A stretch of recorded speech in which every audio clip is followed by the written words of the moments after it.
The Trump administration claims new tariffs on Mexico would be one of the most effective ways to cut the record rate of illegal immigration.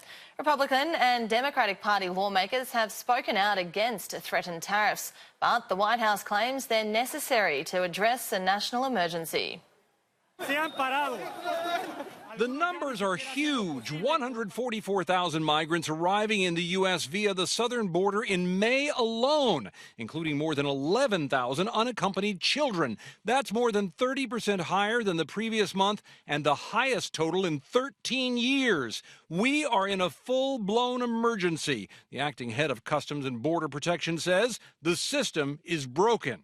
All of last year, 400,000 people came in the country illegally, right? And so this is how staggering this current crisis really is. For the president, it is another reason to hammer on Mexico, saying that country should stop migrants before they reach the U.S. They have to step up to the plate, and perhaps they will. We're going to see.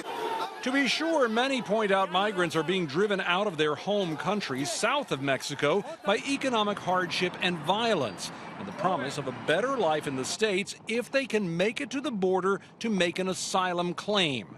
The White House says Congress must help fix that part, too.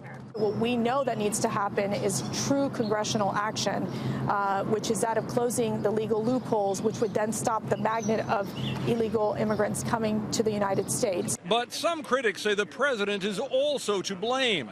They argue his singular focus on building a wall has allowed an administrative logjam to develop.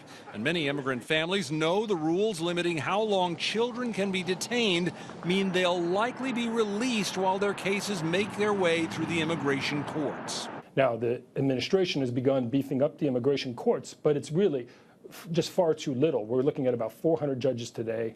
Maybe next year we'll have 500 judges processing over 1 million cases.